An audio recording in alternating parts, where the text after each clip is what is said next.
ഇന്ന് നല്ലൊരു അടിപൊളി ചമ്മന്തി അരയ്ക്കാൻ പോവാം കേട്ടോ. എന്ത് ചമ്മന്തി എന്ന് വെച്ചാൽ നല്ലൊരു മുരിങ്ങ ഇല കൊണ്ടുള്ള ചമ്മന്തി. അതെങ്ങനെയാണെന്ന് വെച്ചാൽ ഞാൻ കുറച്ച് വെളിച്ചെണ്ണ ചൂടായിട്ട് ഒരു സ്പൂൺ ഉഴുന്ന് പരിപ്പും പിന്നെ കടലപ്പരിപ്പും പിന്നെ കുറച്ച് വറ്റൽമുളകും കൂടി ചേർത്ത് കുറച്ച് കായവും കൂടി ചേർത്ത് നന്നായിട്ട് വറുത്തെടുത്തു.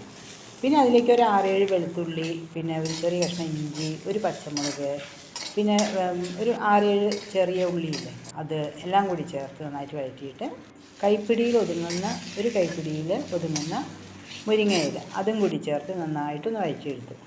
പിന്നെ അതിലൊരു കുറച്ച് കറിവേപ്പിലയും പിന്നെ ഒരു തണ്ട് മല്ലിയിലയും കൂടി ഇട്ടിട്ട് നമുക്ക് എല്ലാം കൂടി നന്നായിട്ടൊന്ന് വഴറ്റി കൊടുക്കാം. ഇനി കുറച്ച് നാളികേരം കേട്ടോ, ഒരു 2-3 സ്പൂണായാലും മതിയാവും. അതും കൂടി ചേർത്ത് പിന്നെ ഒരു കഷ്ണം പുളിയും കൂടി ചേർത്തിട്ട് വീണ്ടും എല്ലാം കൂടി നന്നായിട്ടൊന്ന് മിക്സ് ചെയ്തിട്ട് നമുക്ക് ഗ്യാസ് ഓഫ് ചെയ്യാം. അപ്പോൾ ചീഞ്ചട്ടിയിൽ കുറച്ച് ചൂടുണ്ടാവുമല്ലോ, അപ്പോൾ അത് കാരണം ഒരുപാട് ചൂടാക്കൊന്നും വേണ്ട നാളികേരമൊക്കെ. പിന്നെ ആവശ്യത്തിന് ഉപ്പും ചേർത്ത് ഇതെല്ലാം കൂടി ഒന്ന് മിക്സ് ചെയ്തിട്ട് ചൂടായിട്ട് നമുക്ക് കുറേശ്ശെ വെള്ളം ഒഴിച്ചിട്ട് നന്നായിട്ട് അരച്ചെടുക്കാം. അപ്പോൾ അടിപൊളി ചമ്മന്തി റെഡി ആയില്ലേ നോക്കിയേ.